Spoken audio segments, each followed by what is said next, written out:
In this video, we continue our investigation of the former Native American sites in the Chicago region, once again exploring FermiLab, the National Accelerator Laboratory.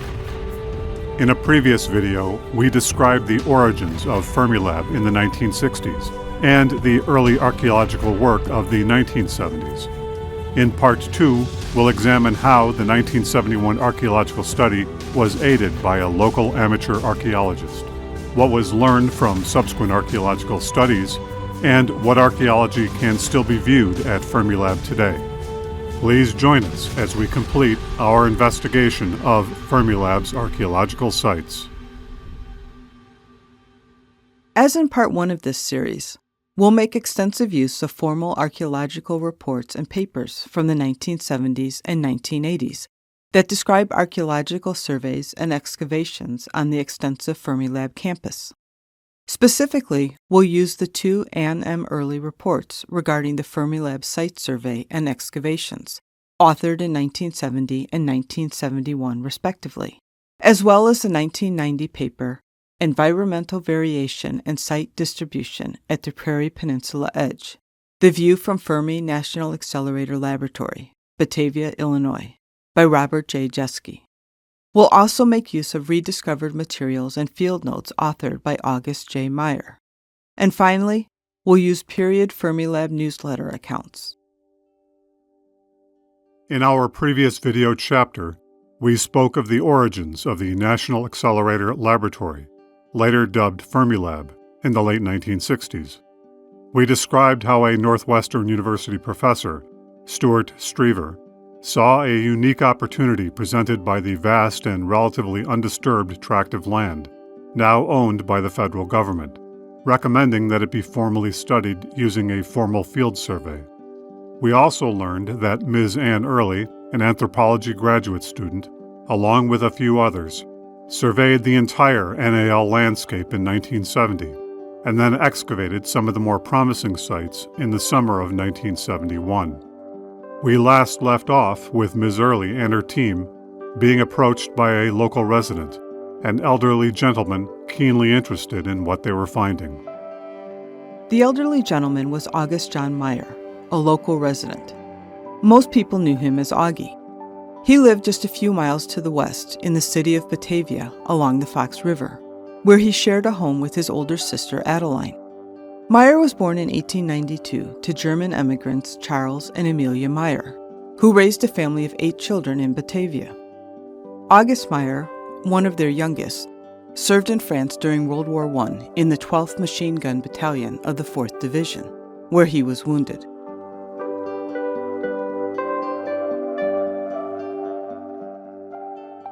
After the war, he worked in a variety of jobs, both private and civic, including as a machinist, a Batavia City treasurer, an insurance broker, a Batavia postmaster, and a Batavia City assessor. For most of his life, however, he had a passion for archaeology and Native American artifacts, and spent much of his free time roaming over the farms and fields that surrounded Batavia, carefully searching for artifacts that had been brought up by the annual plowing. He was intimately familiar with many of the farms that ultimately became part of the NAL site, having field-walked each of them multiple times over the course of 50 years or more.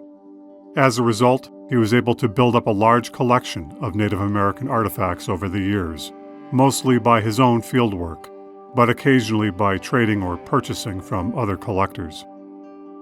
Most importantly for archaeology, however, was that Mier carefully recorded where he found his artifacts, noting not only the farm upon which the artifact was found, but also denoting by simple maps where on the farm or field that the artifact was originally located. He recorded these maps onto sheets of scrap paper, and then transcribed them more neatly into his artifact journals, which he kept for most of his life. We'll talk more about that later. But for Early, just as she was wrapping up her NAL excavations, it was a remarkable archaeological windfall. Mier's collections and records filled in many of the blanks. Areas where she had not been able to survey or excavate due to construction were now suddenly illuminated. His collection of carefully collected artifacts from the NAL site, numbering more than 500, included projectile points, assorted stone tools, both chipped and ground, as well as fragments of pottery. These finds ranged from as early as the Paleo period to the Mississippian, extending Early's collection. Mier's artifacts also bolstered Early's findings for the sites that she had been able to investigate, adding flesh to the bones. And her survey and excavation work on 24 archaeological sites, combined with Augie Mier's collections and records, resulted in an unprecedented and comprehensive description of prehistory for a large tract of land in northeastern Illinois. Simultaneous to Anne Early's archaeological work, the 4-mile circumference main ring of FermiLab came online in July and August of 1971, a proud moment for Director Robert Wilson and the entire campus, a momentous achievement resulting from years of hard work and careful preparation. In the midst of the celebratory campus atmosphere, the archaeological findings of the 1971 excavations were presented at the village barn to employees and their families. This time, it was Anne Early who made the presentation to the audience, representing her extensive field work and analysis over the course of 2 seasons at the National Accelerator Laboratory. Early completed her report, 1971 Salvage Excavations, National Accelerator Laboratory, in the autumn of 1971, providing it to NAL Laboratory Director Robert Wilson.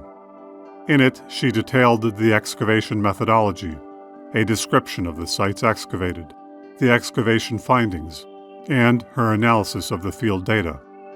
The Augie Mier collection and findings, being so significant, were added as an extensive appendix to the report, describing 13 sites from which Mier collected, most being in the western portion of FermiLab, and about half coinciding with Early's previous excavations, such as the Bartelt and Malone sites. The following year, in 1972, Anne Early took a position as a research station archaeologist with the Arkansas Archaeological Survey. She was still in the process of completing her PhD at the University of Massachusetts at Amherst, based not only on her work at FermiLab, but also on several other investigations she had completed near the Fox River, including the Fersen Mounds of St. Charles in 1971. In the following summer of 1973, Anne Early successfully completed her doctoral dissertation, entitled Upper Mississippian Occupation of the Fox River Valley, in which she included 4 of the Fermi sites that she excavated in 1971. In this paper, her analysis went further than her 1971 report, with a more thorough investigation of site environment and usage, linking some of the Fermi sites to the broader Fox Valley settlement patterns of the Mississippian culture, from the time period roughly corresponding to 1000 to 1500 CE. Augie Mier's relationship with FermiLab continued beyond the 1971 archaeological study. In late 1972, Augie Mier, as well as several other area collectors, brought in their collections of Native American artifacts for viewing at FermiLab. At that time, Mier's extensive assemblage held more than 900 items, including a set of rare Fox Valley clipped wings, as he referred to them. 5 years later, in 1977, Mier donated a substantial portion of this extensive collection to FermiLab, which included all of the artifacts that he had previously found on the farm fields that were later to become the National Accelerator Laboratory site. Mier's generous donation filled 3 large display frames, each containing 11 9-inch by 12-inch display cases, and each of those holding a dozen items or more. Mier believed that FermiLab would be a good place for local historians and the general public to view his extensive assemblage of artifacts, so as to learn more about the people that once inhabited the region. 1 year later, in the summer of 1978, FermiLab put Mier's extensive collection on public display, along with a 4th display frame of items found by Anne Early's survey and excavation. This was a remarkable and comprehensive collection, recounting the prehistory of the Kane and DuPage County areas, long before European settlement. The exhibit was intended to be a permanent display at FermiLab's Visitor Center, located on the 15th floor of Wilson Hall, and open to the general public without charge.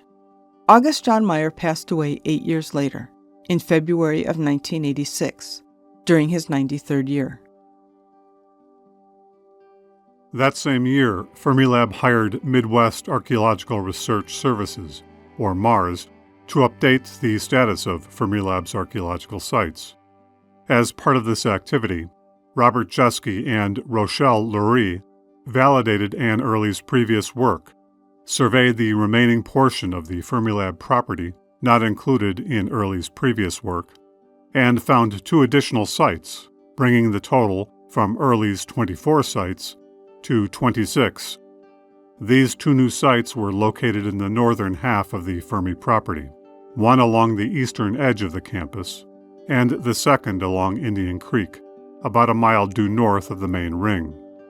A 27th archaeological site was added a few years later in 1989 as a result of a re-examination of the private collections of FermiLab employees. In 1990, Robert Jeske, then a professor at Indiana University in Fort Wayne, published the paper Environmental Variation and Site Distribution at the Prairie Peninsula Edge, the view from Fermi National Accelerator Laboratory, Batavia, Illinois, in the Wisconsin Archeologist periodical. Using his earlier 1980s FermiLab research, Jeske built on Early's previous work regarding the placement of habitation sites within the FermiLab locale. In this paper, Jeske made extensive use of the General Land Office surveys prepared in the late 1830s and early 1840s to recreate the vegetation map of the Fermi environs, hundreds to thousands of years ago, during the time that this area was inhabited by Native Americans. Jeske characterized 4 types of resource zones, as he called them, each of which had different vegetative and topographical profiles. The 4 types being oak savanna, an open area with an occasional scattering of oak trees; mesic forest, a forest rich in oak, hickory, hazel, walnut, and maple trees, with blackberry, raspberry, and wild grape undergrowth; prairie, generally treeless open areas hosting a variety of herbaceous plants; and finally aquatic wetlands, consisting of rivers, creeks, marshes, and ponds. Jeske noted that most of the archaeological sites identified on the Fermi grounds were located at the interface or edge of the mesic forest and aquatic wetland type zones, both of which are rich in available food resources, whether nuts and berries in the mesic forest or fish, waterfowl, small game, and aquatic plants in the wetland zone. This is based on the principle that humans tend to select habitation locations that minimize the energy required for gathering essential resources, such as water, food, and firewood. Modern humans, if given a choice, follow a similar pattern. Jeske noted that the Fermi sites were short-term habitation sites because these marsh-forest junctures were not associated with any major marsh areas, only smaller ones sprinkled throughout the forest and prairie. Jeske also examined how the habitation sites shifted over time, from the Archaic through the Mississippian cultural periods. He noted that elsewhere in northern Illinois and southern Wisconsin, that Archaic sites tend to be situated at upland locations, close to lowland marshes, while woodland sites tend to be located along major waterways, such as river valleys. Later Mississippian sites were also situated along marshlands and waterways, but spread a bit further into prairie and savanna zones, as they took some advantage of these environments for agriculture. Applying these observations to the Fermi location, he suggested that this might explain why Archaic sites and Mississippian sites predominate, as there are no major river valleys traversing or directly adjacent to the location, meaning that few woodland sites would be expected. It would also explain why a handful of Mississippian locations are found in the prairie and savanna zones within the Fermi locale. In 2001, FermiLab made plans to renovate their visitor center on the 15th floor of Wilson Hall, and the displayed Mier early artifacts were placed into storage for a few years while the improvements were completed. Dr. Anne Early, by this time, had risen in the ranks and had been appointed the Arkansas State Archaeologist. Several years later, in 2014, FermiLab again rearranged the artifact displays, creating a new but smaller exhibit of the early and Mier artifacts, this time located in the FermiLab library on the third floor of Wilson Hall. With the recent COVID epidemic and further construction at Wilson Hall, the decision was made to temporarily close down the visitor center and public areas in order to help protect the health of employees in the building. Since that time, while most other public areas and buildings within FermiLab have reopened, such as the Lederman Science Center, Wilson Hall and the Visitor Center have remained closed to the general public, except for special tours. Is it still possible to view the hundreds of artifacts donated to the facility by Auguste Mier, or those that were retrieved from Anne Early's 1970 survey and 1971 excavations? Although these artifacts were on public display in FermiLab's Wilson Hall and library for decades, the short answer is no. In the initial stages of our investigation, we reached out to FermiLab with the simple request to view and photograph the Mier and Early artifacts in their holdings. They responded that they could not accommodate our request, and that they were working with indigenous leaders who were advising them as to their use. Naturally, this was very disappointing, especially given that these same artifacts had been on public display for decades. They had been donated with the express intention of public display, and had inspired countless visitors to the facility to envision the people who had lived at the FermiLab location over the course of thousands of years. But when this door was closed to us, surprisingly, another door opened. Coincidentally, at about the same time we were told that we could not see the Mier Early artifacts, we were contacted by one of our viewers, who happened to be in possession of other portions of Auguste Mier's extensive artifact collection. The viewer was Steve O'Connor. Steve's father, Rod O'Connor, who, like Auguste Mier, was an amateur naturalist and archaeologist, was a friend of Augie Mier's. When Auguste Mier's estate was being settled following his death in 1986, Rod O'Connor attended the Mier estate sale. With a discerning eye, O'Connor purchased 18 of Mier's display cases, containing over 400 artifacts, mostly chipped stone points, ranging in age from archaic to Mississippian and even historic. This assemblage also included fishhooks and drills, as well as necklaces and trade beads. These were items that Mier had either collected, purchased, or bartered over the course of several decades at various locations in the Midwestern United States, including Illinois, Wisconsin, Iowa, Missouri, Kentucky, Oklahoma, and Arkansas. But more importantly, at this same estate sale, Rod O'Connor also astutely purchased Auguste Mier's field notes and inventories. Remarkably, Mier's notes describing the location of his various artifact finds through the decades, including those found at the National Accelerator Laboratory, were among this collection. Here, recorded in page after page, were Mier's field records, likely transcribed from notes and bits of paper, enumerating the local sites that he had visited countless times from the 1910s to the 1960s, denoting the exact location of finds in the farm fields that had predated the FermiLab construction in the 1960s. Steve O'Connor, Rod O'Connor's son, himself an amateur naturalist like his father before him, after inheriting this Mier collection, understood its importance. He had seen our previous videos regarding various archaeological sites in northeastern Illinois, and thought that we might be able to help him get this collection and the information it contained to people who would understand its significance, preserve it, and make it accessible to the general public. In the months that followed, we worked with Steve to photograph all of the Mier artifacts and to digitally scan the Mier notebooks and inventories. Simultaneously, we contacted the Illinois Archaeological Survey, and they immediately expressed keen interest in these materials. And so, as the result of both Rod and Steve O'Connor's far-sighted preservation of this collection, we can now happily report that all of the photographs and digital scans of the Mier-O'Connor Collection are in the possession of the Illinois Archaeological Survey.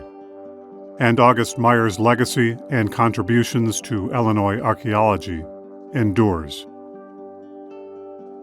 The state of the Mier early artifacts notwithstanding, the good news is that at least some of the 1971 FermiLab archaeological sites are still accessible to the general public for viewing within the publicly accessible areas of FermiLab, specifically the Bartelt, Malone, and Ferry Creek sites.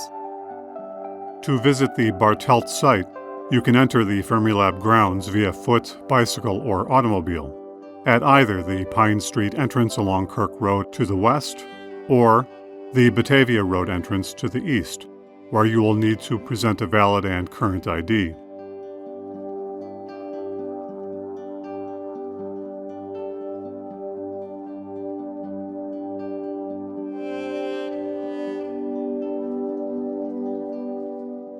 From the east, you'll travel along Batavia Road until it becomes Pine Street to the west of Eola Road.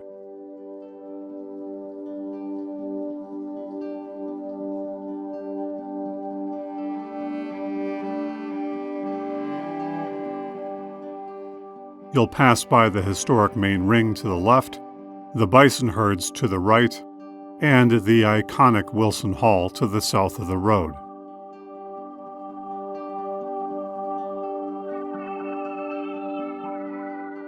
Then travel another half-mile along Pine Street until you see the Margaret Pearson Interpretive Trail gravel parking area to the north of the road. From the west, via the Pine Street entrance, you need only travel about a half a mile, turning left in front of the Liederman Science Center, then traveling just a short distance north to the Interpretive Trail.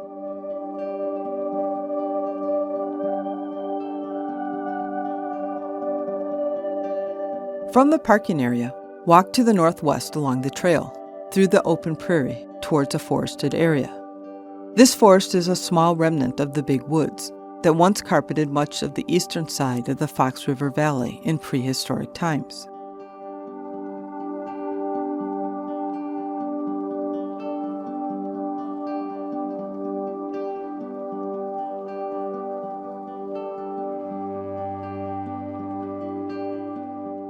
About 1/3 of a mile along this trail, and a few hundred feet from the forest edge, lies the general location of the Bartelt site. From here you get a real sense of this upland setting, with marshlands and Indian Creek resources to the south. The forest edge would have been an ideal place to collect nuts, acorns, wild berries, and grapes, as well as a place to hunt game. Remember, though, that visitors are here to observe and not to collect. This is a protected archaeological site, and artifact collecting is strictly prohibited.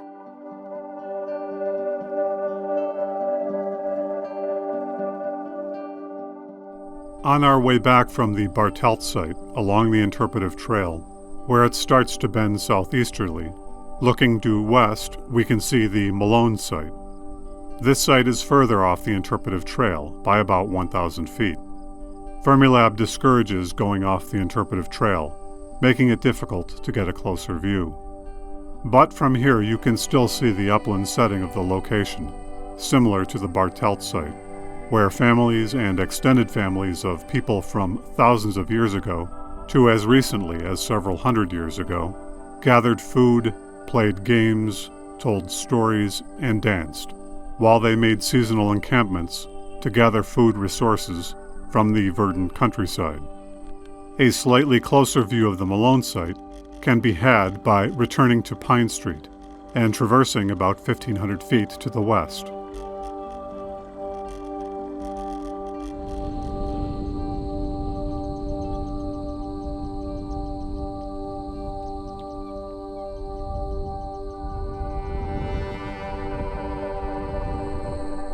From this vantage point along the road, the Malone site lies several hundred feet to the north, today hidden behind a cluster of trees.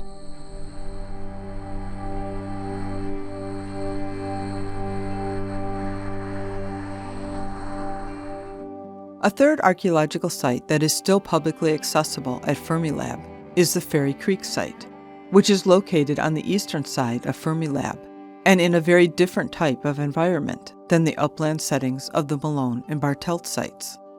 The Fairy Creek site is situated near the Batavia Road entrance. Just a few hundred feet west of the entrance, to the south of the road, is a small roadway loop, which joins with another interpretive trail heading south-southeast. This roadway loop was in fact the driveway of the Mensing family farmhouse, which had been used as a base station by Anne Early and her team during their research in the early 1970s. From the southern edge of this loop, an interpretive trail heads off to the south. As you walk along this trail, you'll notice prairie and savanna to your left, and a pond and marshes to your right. About 1,000 feet from the driveway to your right, you will observe a small peninsula a few acres in size, sitting astride the marshy pond. This small rise above the marsh area is the Fairy Creek site. The archaeology informs us that thousands of years ago, families of archaic people set up temporary encampments here, likely harvesting local resources from the marshlands and forested areas nearby, including the hunting of waterfowl and small game, and likely on numerous occasions. They spent idle time fashioning new tools and sharpening old ones, perhaps while teaching younger family members, or perhaps retelling stories as they fashioned the stone. These people were experts in stone tool manufacture, creating entire toolkits for hunting, fishing, cutting, drilling, and scraping from local sources of chert, a fine-grained sedimentary stone that is well suited to chipping and flaking.